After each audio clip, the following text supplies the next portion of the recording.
ایک بار ہندوستان میں قرۃ العین حیدر سے یہ سوال کیا گیا کہ اردو ناول کے بارے میں کوئی بات کریں، تو انہوں نے جواباً کہا کہ اردو ناول پر کیا بات کی جائے، اردو میں تو کوئی ناول موجود نہیں ہے اور اس پر بات کرنے کے لیے بھی ہمارے پاس کچھ نہیں ہے۔ میرا خیال یہ ہے کہ قرۃ العین حیدر کی اس بات کا جواب خود انہی کے ناولز کے ذریعے سے دیا جا سکتا ہے۔ قرۃ العین حیدر نے اردو ادب کو کئی بہت وسیع، بہت اچھے، اعلیٰ معیار کے بڑے ناول دیے، بلکہ بعض لوگوں کا خیال یہ ہے کہ حیدر کا ناول آگ کا دریا شاید اردو کا سب سے بڑا ناول ہے۔ آج ویسے تو قرۃ العین حیدر نے بہت سے ناول لکھے، جن میں چاندنی بیگم، آخر شب کے ہم سفر، آگ کا دریا اور کئی کتابیں اور سوانحی کتابیں اور ان کے افسانے بہت مشہور ہیں،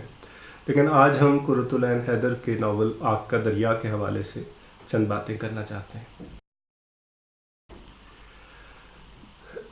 حیدر کا یہ ناول پڑھتے ہوئے بارہا مجھے یہ خیال آیا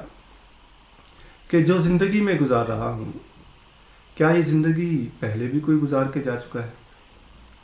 کیا میرے بعد بھی کوئی آئے گا اور ایسی ہی زندگی گزارے گا جیسی میں گزار رہا ہوں؟ کیا جو واقعات ہماری نظروں کے سامنے رونما ہو رہے ہیں، کیا یہ واقعات یا اسی طرح کے اور واقعات اس سے پہلے بھی رونما ہو چکے ہیں؟ کیا آئندہ آنے والے زمانوں میں بھی یہی واقعات کسی اور شکل میں، کسی اور جگہ پہ، کچھ اور کرداروں کے ذریعے سے اسی طرح سے رونما ہوں گے؟ کیا جو دکھ انسانوں نے جھیل لیے، کیا جو خوشیاں انسانوں نے دیکھ لی، کیا وہ دکھ اور وہ خوشیاں ہمیشہ سے اسی طرح سے انسانوں کی زندگی میں آتی رہی ہیں اور کیا ہمیشہ اسی طرح سے آتی رہیں گی؟ کیا محبت محض نارسائی کی رسی کا ایک سرا ہے، جس رسی میں بہت سی گانٹھیں لگی؟ یہ شوخیاں، یہ کہکہے، یہ جستجو، یہ خواب، یہ حقیقت، یہ شعور، یہ ماضی، یہ حال، یہ مستقبل، یہ وقت جو گہرا ہے، جو عظیم ہے، جو تہدار ہے، جو وسیع ہے، کیا ان سب چیزوں کو شعور کے ایک پیالے میں قید کیا جا سکتا ہے؟ شاید شعور میں تو نہیں کیا جا سکتا، لیکن شعر میں ہو سکتا ہو، یا ممکن ہے شعریت میں کیا جا سکتا ہو۔ قرۃ العین حیدر کے ناول کی نثر میں یہی شعریت ہے جس نے اس پونے 500 صفحے کے اس ناول میں اتنی وسعت پیدا کر دی ہے کہ جس کو بہت سی سطحوں پر پڑھا جا سکتا ہے۔ اس میں بہت سی ایسی سطریں ہیں، بہت سے ایسے واقعات ہیں، بہت سے ایسے مکالمے ہیں جن کو آپ ان کی کتاب سے الگ کر کے اٹھائیں اور ایک نئے کاغذ پر رکھ کر دیکھیں، اور آپ کو لگے گا کہ آپ کوئی نثری نظم پڑھ رہے ہیں، آپ کو لگے گا آپ کوئی کسی قدیم فلسفے کا ایک ٹکڑا پڑھ رہے ہیں۔ شاید آپ کو محسوس ہو کہ آپ جدید نفسیات کا کوئی نقطہ سمجھ رہے ہیں، اور اگر یہ سب چیزیں نہ بھی سمجھ میں آئیں تو اس ٹکڑے کو پڑھ کر آپ کو یہ ضرور لگے گا کہ آپ ایک بہت اچھی، بہت شستہ، بہت خوبصورت نثر کا لطف ضرور لے رہے ہیں۔ در حقیقت جب میں یہ ناول پڑھ رہا تھا تو مجھے یہ بھی لگا کہ شاید یہ ایک بے تکا ناول ہے، جس کا کوئی فریم نہیں ہے، جس کا کوئی پلاٹ نہیں ہے، جس میں کوئی کہانی نہیں ہے، لیکن در حقیقت اس ناول میں ایک فریم بھی ہے، اس میں پلاٹ بھی ہے، اس میں ایک کہانی بھی ہے۔ اس میں کوئی ایک کہانی نہیں ہے، اس میں بہت سی کہانیاں ہیں، اور ساری کہانیاں ایک سی ہیں، لیکن ساری کہانیاں ایک سی نہیں ہیں۔ بظاہر یہ ایک اسطوری ناول نہیں ہے، لیکن اس میں اسطورہ ہے، اس میں متھ ہے، اس میں دے مالا ہے۔ بظاہر یہ تاریخی ناول نہیں ہے، لیکن اس میں تاریخ ہے، ایک مسلسل تاریخ۔ بظاہر یہ واقعاتی ناول بھی نہیں ہے، لیکن اس میں ایک واقعہ ہے، بلکہ واقعات کا ایک تسلسل ہے۔ بظاہر یہ کوئی رومانی ناول نہیں ہے، لیکن اس میں رومان ہے۔ بظاہر یہ فلسفیانہ ناول نہیں ہے، لیکن اس میں فلسفہ ہے۔ در حقیقت ہندوستان کی 2500 سالہ تاریخ کی کچھ نمایاں لہروں کو صرف چند کرداروں کے ذریعے اس ناول میں اس طرح سے متعارف کرا دیا گیا ہے کہ کبھی آپ کو لگتا ہے بات ذہنی سطح پر ہو رہی ہے، کبھی آپ کو لگتا ہے بات حسی سطح پر ہو رہی ہے، اور کبھی آپ کو لگتا ہے کہ بات جمالیاتی سطح پر ہو رہی ہے۔ موضوع اور معروض کو یوں برتنا کہ دونوں اپنی حیت برقرار رکھتے ہوئے بدل جائیں، ایک عجیب و غریب تجربہ ہے۔ مجھے یہ محسوس ہوتا ہے کہ اس ناول کو قرۃ العین حیدر نے نہیں لکھا، بلکہ اس ناول کا راوی ایک ایسی چڑیا ہے جو مختلف زمانوں میں پھدکتی پھرتی، کہیں سے کوئی دانہ چگتی ہے، کہیں سے کوئی پتا، کہیں سے کوئی تار اٹھا لاتی ہے، بھٹکتے بھٹکتے لامتناہی کائنات کے ایک بڑے سے کینوس پر آ بیٹھتی ہے اور ادھر ادھر ٹھونگے مار کر کچھ ٹانکے جوڑتی ہے، ایسے ٹانکے جو تاریخ کی سیدھ میں بالکل درست بیٹھتے ہیں اور پتھر پانی ہو جاتا ہے۔ اگر آپ مصوری میں کولاج کی تکنیک سے واقف ہیں، جس میں بہت سے مناظر اور بہت سی تصویروں کو جوڑ کر اور بظاہر مختلف تصویروں کو جوڑ کر ایک نئی تصویر بنائی جاتی ہے اور اس میں نئے معنی پیدا ہو جاتے ہیں، اس میں ایک نیا ربط نظر آنے لگتا ہے، تو قرۃ العین حیدر کے ناول میں بھی یہ خصوصیت ہے کہ آپ اس کو ایک کولاج کی طرح دیکھ سکتے ہیں کہ جس میں مختلف زمانوں سے کچھ مناظر اکٹھے کر کے ایک جگہ جوڑ دیے گئے ہیں اور ان کے ذریعے سے ایک نیا منظر تخلیق کیا گیا ہے، ایک ایسا منظر جو آپ کو ماضی کے بارے میں بھی بتاتا ہے، آپ کو اپنی تاریخ سے بھی آگاہ کرتا ہے، آپ کو اس تاریخ کی زیریں لہروں سے اور اس کے ظاہری خد و خال سے بھی آگاہ کرتا ہے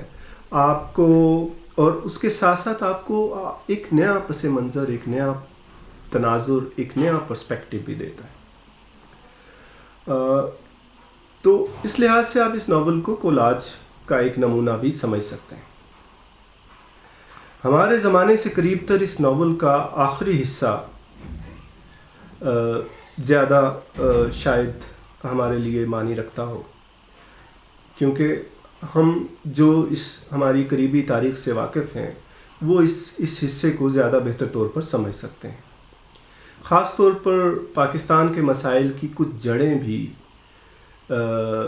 اس ناول کو پڑھ کر ہمارے سامنے کھل کر سامنے آ جاتی ہیں۔ اس میں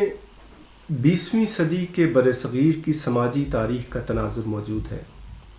اور خاص طور پر مسلمان رؤساء کی اعلیٰ تعلیم حاصل کرنے والی نوجوان نسل کے دنیا اور اپنے خطے کے بارے میں بنتے بگڑتے تصورات ایک ایسے واقعاتی اور مکالماتی انداز میں پیش کیے گئے ہیں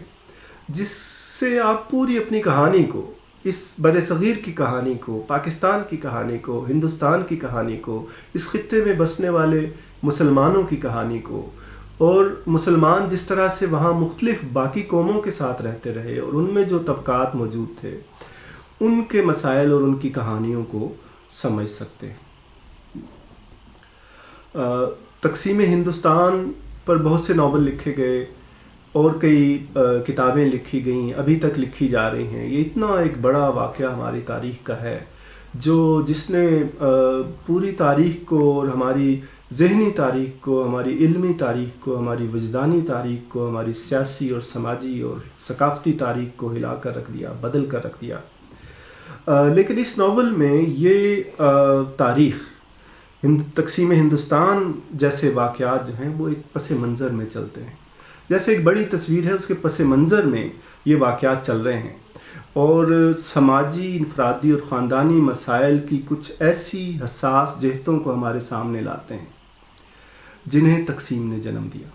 اور جو آج بھی نفسیاتی گرہیں بن کر ہمارے ذہنوں میں موجود ہیں۔ لیکن ان مسائل کو محدود تاریخی المیوں سے نکال کر وسیع انسانی تجربے کا حصہ بنانا قرۃ العین حیدر کا ایک بہت بڑا کارنامہ ہے۔ اردو ناول نگاری میں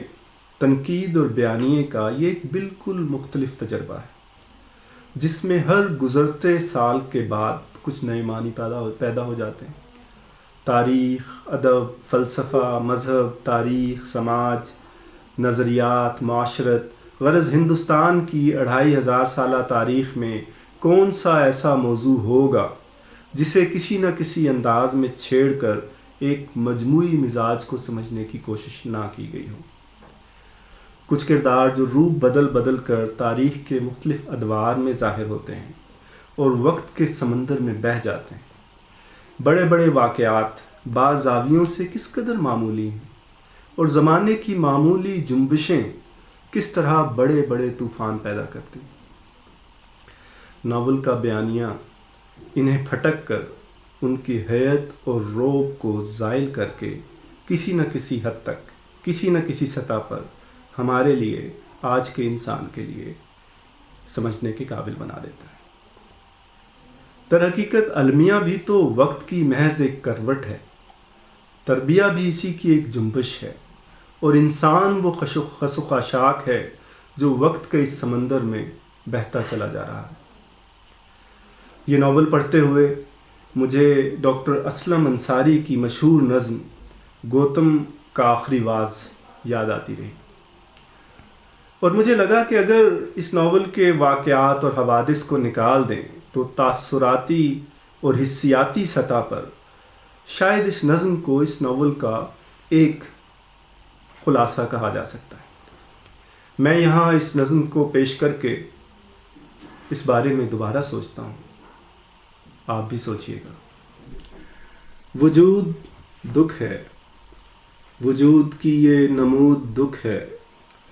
حیات دکھ ہے، ممات دکھ ہے، یہ ساری موہوم و بے نشاں کائنات دکھ ہے۔ شعور کیا ہے؟ ایک التزام وجود ہے، اور وجود کا التزام دکھ ہے۔ جدائی تو خیر آپ دکھ ہے، ملاپ دکھ ہے کہ ملنے والے جدائی کی رات میں ملے ہیں،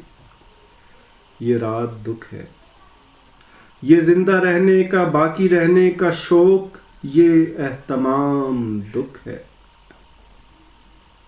سکوت دکھ ہے کہ